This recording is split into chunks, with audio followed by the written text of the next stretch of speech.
Good afternoon. It's Tuesday, the 17th of July, 2018, just after 1 o'clock. Welcome to UK Column News. Your host today, Mike Robinson, and myself, Brian Gerrish. Brexit. Well, she scraped through. The customs bill scraped through yesterday in Parliament, and by 3 votes. In some cases, there were several amendments put forward by so-called Brexit MPs. For example, Jacob Rees-Mogg thought it was sensible that the EU, if we're collecting taxes on behalf of the EU under this new customs arrangement, that the EU should be collecting the taxes on our behalf if it's in some kind of reciprocal arrangement. And they also wanted to stay out of the EU VAT regime completely, as they're describing it. So in some cases, Theresa May only won some of these votes by 3 votes, which is a bit unfortunate because there were 3 Labour MPs voted on her side. So if you take them out of the equation, it means that she actually didn't have a majority for some of these votes. So she's not in a terribly good position. So as a result, in fact, one MP, Guto Bebb, her former defence minister, who just signed a deal with Lockheed Martin yesterday, so he was clearly doing his job, in inverted commas. He said, I resign, and he resigned in the lobby just before the vote was taken so that he could vote against the government because he didn't like what Theresa May is pushing forward as a so-called Brexit white paper in any way, shape or form. So she's in a pretty bad state. So perhaps it's unsurprising that the BBC and others reporting last night that she had, or at least the government had put a motion into Parliament to see whether they couldn't persuade MPs to take their summer holiday a little bit early this year. So she's wanting them to go on holiday for the summer on Thursday this week rather than next week. So yeah, she's clearly not feeling terribly happy at the moment. But as we discussed earlier, Brian, of course, if your aim is to create chaos, then she's doing a damn good job. Total chaos, so the general public is confused as to what's going on. They're just fixing on Brexit next year, but of course they don't see it's Brexit without the exit. You want that confusion. I thought there was a slight irony there, Mike, you saying that basically if we're collecting taxes for the EU should collect our taxes. But of course, if we remind ourselves that the EU as an organisation has still not produced a signed off audited set of accounts. I don't know how many years, it must be 20 something now. And we should remember that the whole of the Commission had to resign at one stage. Mr. Kinnock was in there at that point because of the fraud and corruption within the European Union, and that's continued. So will the EU be collecting taxes for UK? I very much doubt it. No, probably not. But anyway, that's where we are. She's in trouble, and hopefully her government won't last too much longer. But in the meantime, yesterday, of course, in the afternoon, after we did our news program yesterday, there was the press conference between Donald Trump and Vladimir Putin, and I just thought we should go through a couple of the things that they said in this press conference. Putin began, and he said, I think we can call it a success and a very fruitful round of negotiations. We carefully analysed the current status, the present and future Russia-United States relationship, key issues of the global agenda. It's quite clear to everyone that bilateral relationship is going through a complicated stage, and yet those impediments, the current tension, the tense atmosphere, essentially have no solid reasons behind it. The Cold War is a thing of the past. The era of acute ideological confrontation of the two countries is a thing of the remote past. So he said, today both Russia and the United States face a whole new set of challenges. There include dangerous maladjustment of mechanisms for maintaining international security and stability, regional crises, and creeping threats of terrorism and transnational crime. He said we can only cope with these challenges if we join the ranks and work together. Hopefully we will reach this understanding with our American partners. He did talk about Syria, the crushing terrorists in the southwest of Syria. The south of Syria should be brought into the full compliance with the Treaty of 1974 about the separation of forces of Israel and Syria.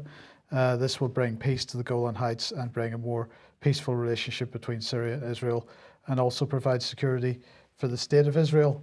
But this is really the key point. Clearly, there are some challenges left, and we're not able to clear all the backlog. But I think we made the first important step in that direction. Trump absolutely echoing some of this, saying, I'm sure we'll meet again in the future often, and hopefully we'll solve every one of the problems that we discussed today. But I just thought we should spend a couple of minutes looking at the mainstream media hysteria over this. So here's Sky News. Sky News' take on it. This is Dominic Waghorn. I'm not sure if that's a real name, but anyway, Dominic Waghorn, who's apparently the diplomatic editor. The world we have known for decades is coming apart at the seams, he says, disintegrating before our eyes. Never before have we seen an American president begin a summit with his Russian counterpart by blaming his own country for the nadir in relations between the two nations. And never have we seen a US president end one looking so under the spell of the same leader, a leader who has worked so hard to weaken the alliances and structures that have kept the West prosperous and secure for decades.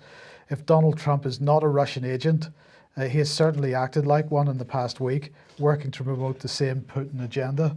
It's just incredible. It gets better, though. It does. It gets better because Politico magazine, Putin's attack on the US is our Pearl Harbor. Make no mistake, says this article, hacking the 2016 election was an act of war. It's time we responded accordingly. On December the 7th, 1941, the article says the Imperial Japanese Navy launched a surprise conventional attack against the US Pacific Fleet moored in Pearl Harbor. The attack happened without a declaration of war and without explicit warning, and Franklin D. Roosevelt responded the next day. On September the 11th, 2001, the Islamist terrorist group Al-Qaeda conducted 4 coordinated unconventional attacks against our nation. The attack happened without a declaration of war and without explicit warning, and President George W. Bush responded the next day. And it goes on to talk about Russia's cyber warfare capabilities.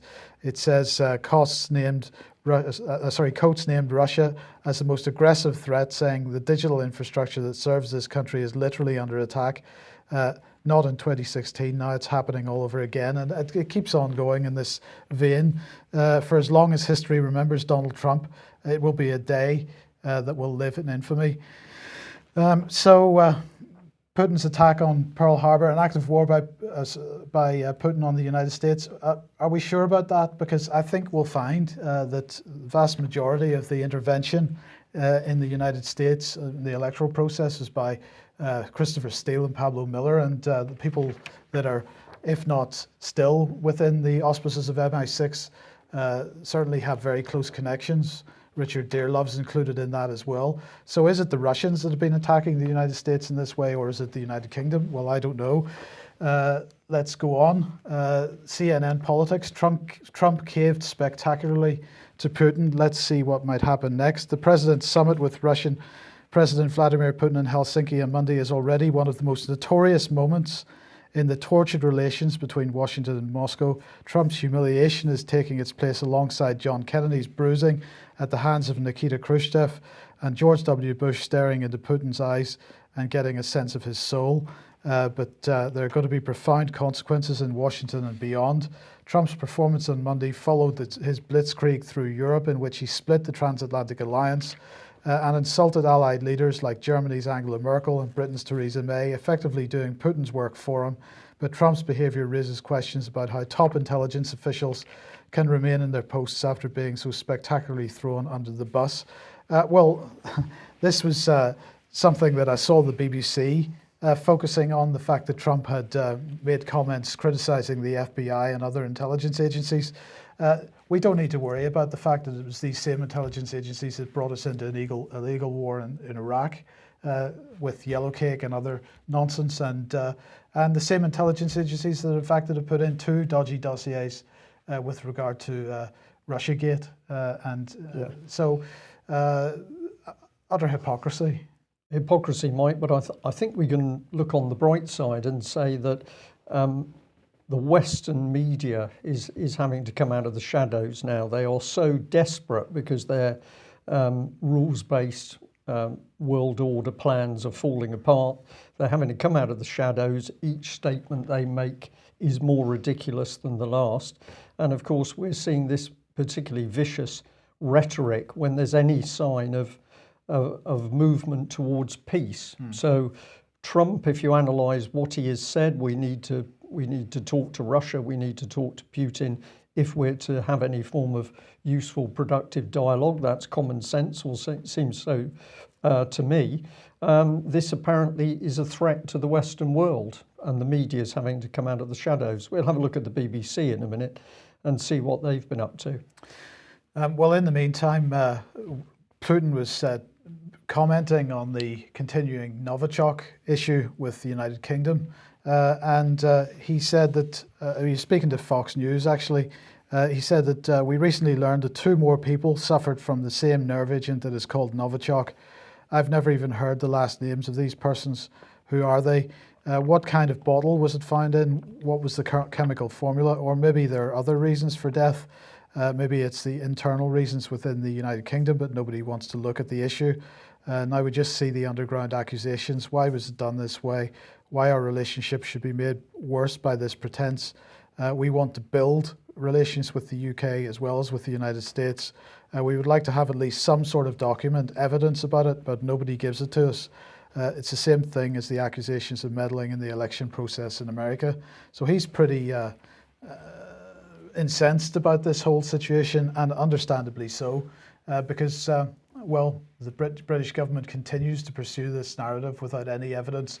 As we mentioned on yesterday's programme, they've now called in the OPCW to try to shore up their pretty shaky ground that they're on. But of course now the OPCW has been given this ability to attribute blame as well. So I think that probably explains Putin's position here. I think it does, Mike. I also found it interesting that the son of Dawn Sturgess, the lady who died in the incident, the son is asking for his mother's body so that they can carry out a private funeral. But the British state is now saying, no, we own the body. So the lady's body is owned by the British state at the moment. And why is that? Well, perhaps it's to hang on to the body because this is going to be part of the evidence put through the OPCW. We shall see. But it's amazing how many times the state simply now says what it's doing. There's no discourse, there's no discussion. If Parliament says it, it's going to happen. The British state here, whatever that means, says it owns the body. Does the British state? I think there's some interesting questions. But it seems that Putin should be happy about this little deal because the Indians have decided they want to go ahead with a very big deal for Russian S-400 missiles. But it's the headline that caught our attention. US law doesn't apply here. India's defence chief resists pressure over the deal with Russia. Well, what's this about? Well, this is the deal itself. It says refusing to bow to the threat of potential sanctions. Sitharaman, the defence minister for India, said that the $5.7 billion US deal to purchase 5 S-400 units has been finalised. Our defence relation with Russia has endured several decades, and we conveyed this about it to a US congressional delegation who visited India recently. And so this is reported by the Indians. And what are they talking about? Well, they're talking about this, the so-called Countering America's Adversaries Through Sanctions Act, which mandates that the US administration is to punish entities engaging in significant transactions with Russia's defence sector companies. So any company in the world now is told, can be told that you're not doing what America wants you to do. Either you do what the Americans say, or we're going to punish you with some form of sanctions. Interestingly enough, the Indians here have said, well, this is not international law. This is simply an imposed American law, and we're not going to pay attention to it. Why are they buying those S-400s, Mike? I suspect because they are better than the American equipment, or at least cheaper. This is what the Turkish said. They said, why would we buy anything else? There's nothing else that can compete with this piece of equipment. Why would we buy anything else? Yeah. Well, if that's the situation with India, and of course India very, very capable at producing its own defence equipment, That's for another time. But let's have a look at what Britain's Royal Navy spokesman said. We do not routinely discuss the material state nor operational programs of our vessels. Now, why do you think they might have said that, Mike? Well, the answer is this little headline. Elite £1 billion destroyer breaks down again after leaving Portsmouth. Plymouth. Sorry, Freudian slip for a naval man, Plymouth. So we've got one of our famed Type 45 destroyers. These are the ones that can't operate in the warm water. Constant problems with their engines. This thing was supposedly the on-call ship, so an emergency of some description, a foreign warship, a Russian warship coming through the channel. This would be the ship that is called to sail, to go out to track, follow, defend the nation. But they just got clear of Plymouth when they broke down, dead in the water. I wasn't aware that the water was that warm off the coast of Plymouth. This is a bit of a worry, Mike. We're not sure how warm the water was, but in any case, the ship broke down, and ultimately it was brought back by 3 tugs and appeared to have no main propulsion at all. But this is what the Ministry of Defence has said, that all 6 Type 45s have been affected with power loss. The Ministry of Defence is planning to replace the current 2 specialist engines with 3 more powerful units in a, quote, £1 billion overhaul called the Power Improvement Project. So 6 ships are going to swallow another £1 billion worth of taxpayers' money in order to get them working operational. And the statement from the Navy was, we don't discuss this. Well, I think our answer to that is that the discussion needs to start, and it needs to start right now. And presumably we'll be seeing our local Plymouth MPs, Gary Streeter and the other gentleman whose name escapes me, Johnny Mercer, starting to ask questions. £1 billion to patch up 6 ships that have never worked properly since they were brought into service. It is outrageous. Okay, well, let's come on to the BBC. The BBC, famed for only reporting news which is favourable to the BBC, the British government, and some other overseas states. And thank you very much to the person who drew my attention to this. It's a report from the Jerusalem Post, and the article itself is about a lot of people taking to the streets in protest against what's called the nation-state bill. The bill is expected to come to a final vote in the Knesset Monday, so that's already taken place. But why were people so agitated about this? Well, before we come on to some of the comments made, the Jewish nation-state bill is apparently a draft basic law with constitutional force that declares the country as the nation state of the Jewish people. It would anchor in law the state's menorah emblem, Jerusalem as the capital, national holidays, and the right of all residents to preserve their heritage without consideration of religion and nationality. It all sounds good when it starts out. It would make Hebrew the official language of the state, with Arabic receiving a unique status, therefore demoting it from being an official language as it is today. So now we start to see some of the undertones coming in. A section of the bill that says the state may allow a community, including members of one religion or one nationality, to maintain a communal settlement. And that comment's drawn criticism from Mr. Rivlin, the Attorney General's office, and the Knesset legal advisor. So this is ramping up support for the new communities which are being pushed into Palestinian lands. But let's have a look at the comment on screen. Some of the protesters are saying, because the government is not willing to recognise this, because they have no solutions for any of us, not the housing crisis, not for the elderly and disabled, not for the high cost of living, not for the collapsing healthcare system, not to the crisis with the Jews of the diaspora. They are legislating unnecessary, terrifying, discriminatory laws like the nation-state law. The law incites, confuses, and divides citizens of the state of Israel from one another. So we're seeing a wide body of the of Jewish society coming here to protest. There's another quote which I think we should have a look at. The message of Saturday's protest, according to the organisers, that we're all equal citizens, Arabs and Jews, women and men, Mizarim, Ethiopians, those of us from the former USSR, and members of the LGBT community. The law of division and discrimination that this government is promoting, which they call the nation-state bill, will leave a great many of us out of towns with admission committees, out of fair treatment in the courts, out of citizenship, out of democracy. To this we will not agree. So some pretty powerful comment, and thousands of people on the streets. It didn't take long for me to discover that the BBC simply doesn't want to cover this, Mike. I had a look at their website.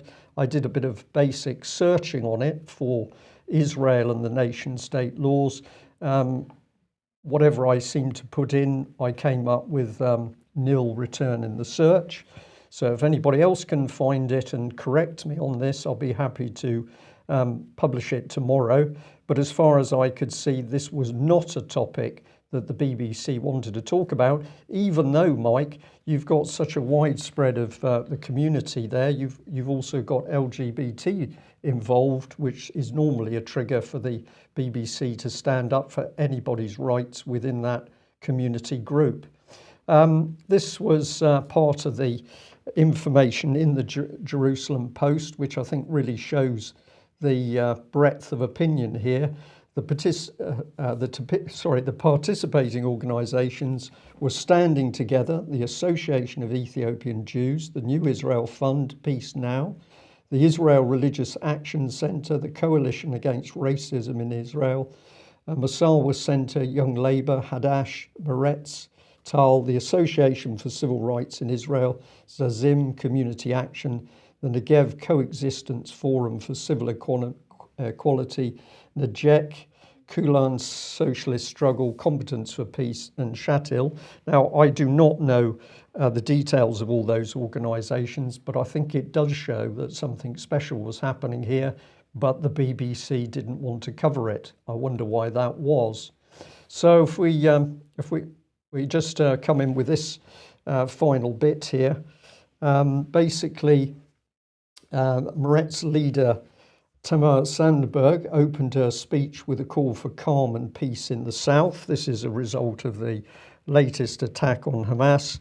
Now is the time to prevent the next war, she said. But what we see is that the Israeli government is trying to hide the fact that it has no solutions with racist and insightful bills. And Rabbi Gilad Kariv went on to say, do not play your political poker game for the elections at the expense of the image and values of Israeli society and at the expense of I think that's just the generous society here. And he also ended his speech with a prayer for peace in the south, a topic not forgotten by speakers at the protests, which came at the end of a day of fierce conflict with Hamas. So just remarkable, Mike, that as with Trump and Putin, if there's any movement towards people standing up to say, well, come on, let's settle down, let's get on with each other, let's not go down the path for war, the BBC is simply not interested in covering that. So pretty blatant stuff, really. Human rights. Yes, human rights. Well, the government is all for human rights. It's published its latest Human Rights and Democracy report today. Lord Ahmad is the main man behind that. So apparently this report is a barometer for the global human rights picture, with particular emphasis on the 30 human rights priority countries. Can't imagine that Russia's in there. Let's have a look. Bahrain, Bangladesh, Burundi, China, Colombia, Pakistan, Russia, Saudi Arabia. So there you go. Anyway, what did he have to say? Well, he said this. That's why today I would like to invite all of us collectively, partners working side by side, to join us in pledging support for the children born of sexual violence and conflict and innocent children. These are innocent children. That's not the correct quote. I do apologise for that. What he actually said was that 50 years ago, the UK played a vital role in drafting the seminal text that remains the cornerstone of human rights, the Universal Declaration of Human Rights. However, the ongoing repression of people's rights remind us that our work to defend them is pressing and as urgent as ever. So let's have a look and see what is in here. We'll just say before we go any further that Russia has been mentioned 40 times in this document. You know, we get a feeling for what the focus is here. Here's what they said. The Foreign Agents and Undesirable Organisations laws continue to constrict space for civil society. In 2017, 4 foreign donors were designated undesirable organisations. This is in Russia, of course. While the number of foreign agent NGOs dropped in 2017, this is partly because many NGOs have either stopped accepting foreign funding or have changed their focus. 47 have ceased operations entirely. There are now around 500 human rights organisations in Russia compared with 800 in 2014. And then President Putin extended the foreign agents legislation to media outlets. Independent media continues to face threats, harassment and intimidation. This is hardly surprising under the circumstances. The fact of the matter is that many of these NGOs are being used by the West as effectively foreign agencies, foreign intelligence agencies, and also to subvert the nation, as it were, and subvert local opinion, local laws. Putin is absolutely right to push forward with his foreign agent bills, and as this is said, although the number of NGOs labelled foreign agents has dropped in this past year, that's because quite a number have left the country and stopped operations. And I think we need to add in there, Mike, that of course in the West, the use of powerful NGOs to drive the political agenda is the part of the move towards participatory democracy, where the individual is forced out and the view is put forward via the NGO or the charity. So I would totally agree. Putin should remove more of these organisations if he wants to protect Russia from unrest. Yeah, it's just a shame that there isn't quite such an awareness of the activities of these organisations in Western countries as there is in countries that have overtly experienced colour revolutions or that type of activity. But anyway, I was amused by this little tweet sent out by UK Against Daesh. If you have a search for @UK Against Daesh on Twitter, you'll find this, because the Foreign Office Minister Alistair Burt is going to be hosting a Twitter question and answer session on the 23rd of July. Well, they're asking for people to vote on the area of UK foreign policy that you're most excited about. And the 3 options they have included are, first of all, progress in Mosul, where, of course, the Western-backed Iraqi and so-called liberation of Mosul managed to kill so many civilians, so perhaps we might want to ask about that. Stabilising Iraq and Syria, well, we might want to ask about that indeed. White helmets comes to mind. And the UK's aim to defeat Daesh, well, perhaps we've got some questions to ask there about the UK's funding for Daesh, people that are associated with Daesh or ISIS. That's a nice little Q&A coming up in a couple of days' time, and maybe people would want to get involved in that. Get on, be active, polite, reasonable, and put some pressure where it should be applied. Well, let's have a little look at the situation with the protests around Tommy Robinson. And first of all, I'd like to thank our viewers and listeners who listened to the report that we made on Friday, because we received a lot of very positive comments after that news. And so we're going to follow through on this. Report here from the Evening Standard about the latest demonstration on the weekend just gone. Tommy Robinson protests, 12 arrests amid clashes as thousands of activists descend on Whitehall.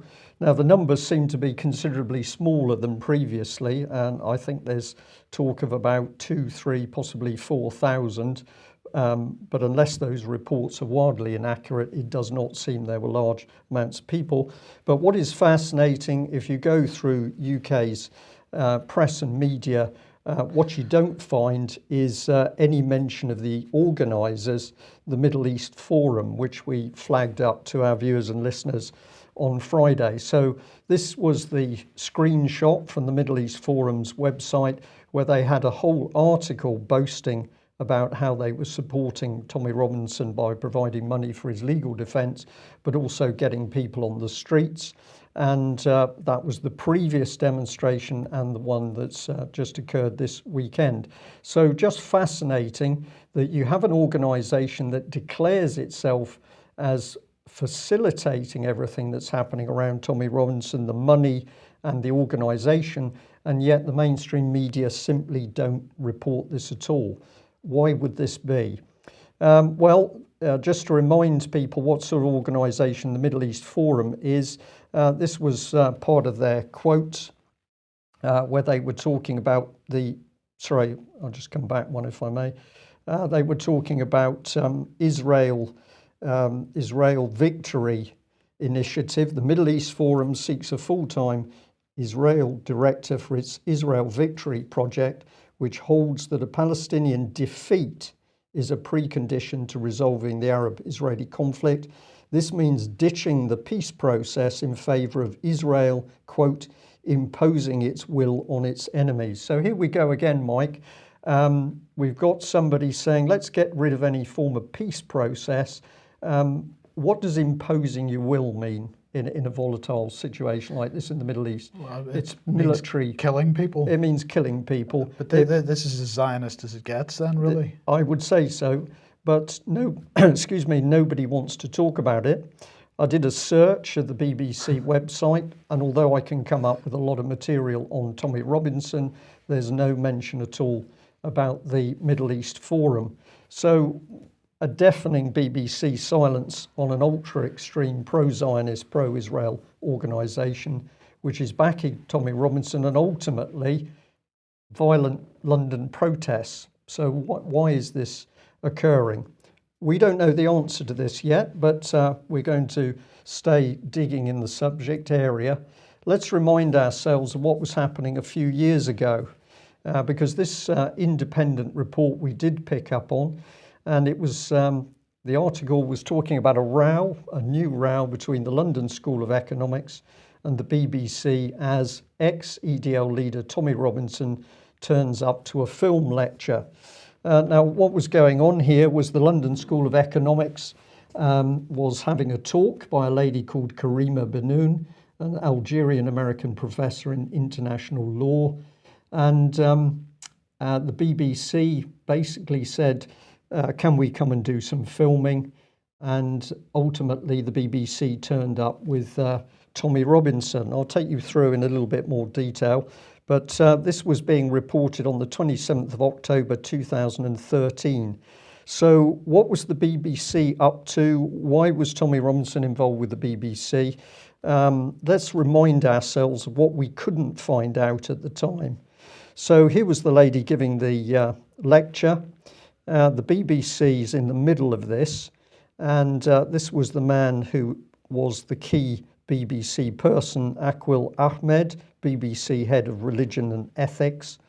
And the BBC and Mr. Ahmed was working with a media organisation called Kulas Media. And where did it go from here? Well, the BBC said they also wanted to come and see what this man had to say, Mr. Nawaz. Now, he was chair of the Quilliam and Global Islamist Party.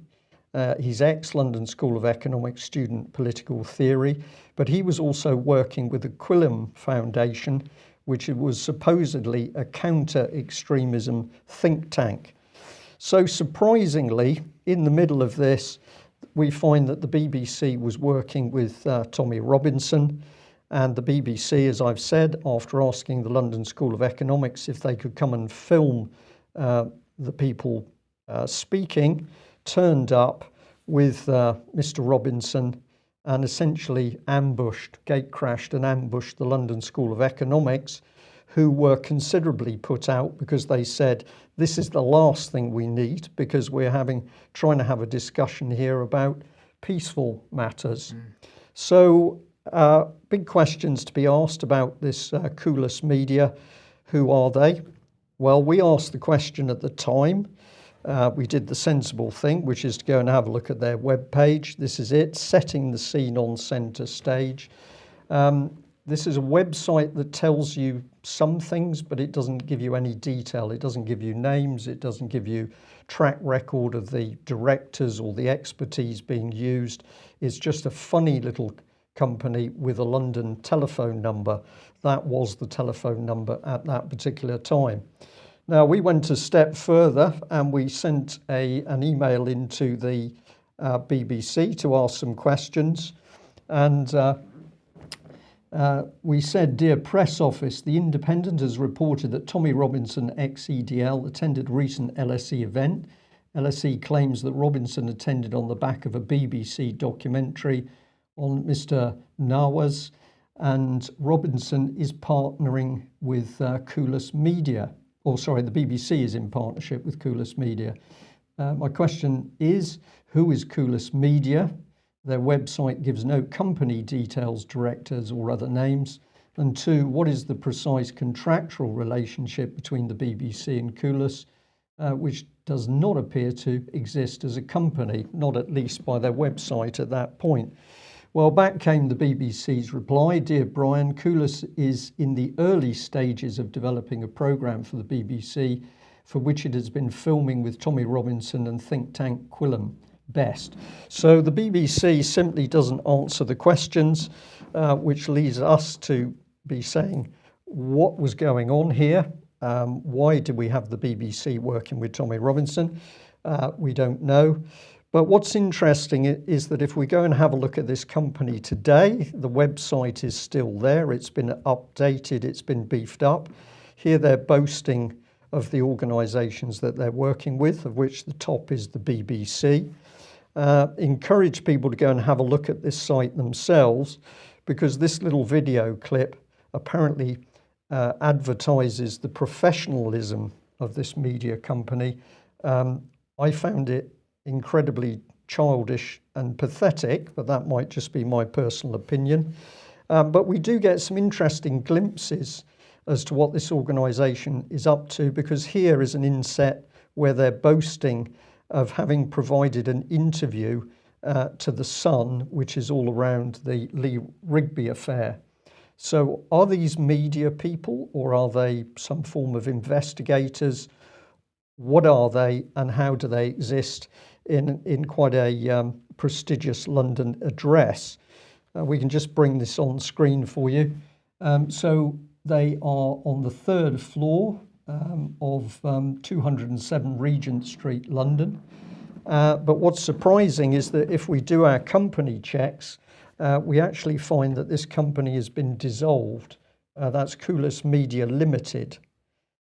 So are they still trading at the moment? By their website they are, but what is the vehicle, we don't know. And just to show that we did our homework on, here's the Companies House warning letter saying to Coulis Media that you've got 3 months, and if we don't get the proper replies from you, you're going to be struck off. And later on the 22nd of March 2016, Coulis Media Limited was dissolved. So a lot of questions to be asked about the BBC's relationship with that company, but also, of course, their relationship with Tommy Robinson. And we can come back to the question, why is it that the BBC doesn't want to mention the Middle East Forum, which is backing Tommy Robinson and helping to arrange those protests? If any of our audience or listeners can help us with information on this, please send it through to us. We're simply asking the questions at the moment, but we're going to say we don't get a good feeling as to what the BBC is up to out of sight of the general public. Okay, the Law Society is holding an event in a few days' time, Public Policy, Technology and Law Commission evidence session, all about algorithms in the justice system. So you can register for free and go and log to that if you want. It's in Chancery Lane in London. There's no charge. So the Law Society of England and Wales has strong interest in the impact of technology and data use on human rights. To help us understand this very broad issue, we will be examining one specific aspect, the use of algorithms in the justice system. So they're wanting to take evidence from a range of experts from tech, government, commercial and human rights areas on whether algorithms and their use within the justice system should be regulated, and if so, how. So they will have a presentation from Christina Blacklaws, who's president of the Law Society, and then they're taking evidence from some commissioners of the Law Society and also from Sylvia Delacroix from the Law and Ethics Department at Birmingham Law School. Now, this is quite an interesting thing. These are some of the questions that are being considered. What algorithms that you know of are currently in use in the justice system in England and Wales? Are there any algorithms that you know of that are currently being developed for use in the justice system in England and Wales? What are some of the benefits that can be derived from the use of algorithms in the justice system? What are some of the dangers? How does bias in decision making cut across existing legislation? Are there any algorithms currently in development for use in the justice system? And so it goes on. And they're calling for written evidence as well. But anyway, they're holding these. They're going to hold 3 public sessions where their commissions are going to take oral evidence from experts on this topic of algorithm use within the justice system. Brian, I do wonder where this is going to end up. Are we going to have 12 good robots and true on juries in the not too distant future, making algorithmic decisions about people's guilt or innocence, because really human beings are just not reliable enough when it comes to making decisions in juries? I think that's exactly where these people would like to take it, Mike. Many people say that this sort of thing is ridiculous, incompetence. I don't think it's that at all. I think this is a very, very dangerous, calculated policy, which is pushing the human side of decisions to one side. And my goodness, we need that jury in place to make the right decisions. So we've got an algorithm, a mathematical model being used to decide whether somebody is guilty or innocent. This is immensely dangerous stuff. But the policy keeps coming through. So my question is, who were the people who have produced this policy? Can we know them by name? And where did they make these decisions? Were these decisions made in public view, or are they more policy decisions that have been made behind closed doors? And of course, one of the things we now know is that it is only within the Cabinet Office that the core decisions are being made in UK. And within the Cabinet Office, we have the Pearl Office, which is the conduit between the secret society of the Cabinet Office and the commercial interests, the banking interests, the globalists, who are the key people driving in this sort of policy. So if people are wondering what they should be doing with this subject, I would say get onto your MP and ask a very simple question: where did this policy come from? Well, and go to this event, Wednesday the 25th of July from 4 to 6 p.m. It's free to go to it, so somebody, if you could possibly get along to it and perhaps report back to us, that would be fantastic. It would.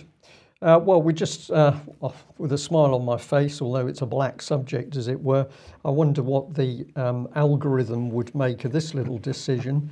So former Archbishop of Canterbury, George Carey, is allowed to preach again just weeks before child sex inquiry looks into allegations that he covered up abuse.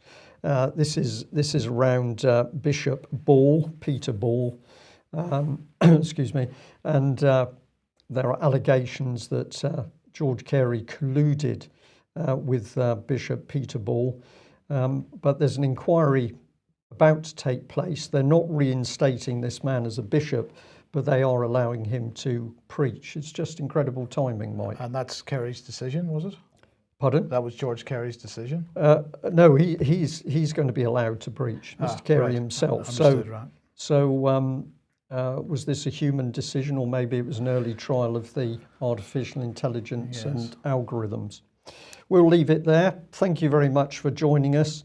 As I say, if anybody has got any information at all on what's been going on with the BBC, has the BBC been reporting the Middle East Foundation at all? If you could point us to the information, we'd be extremely grateful.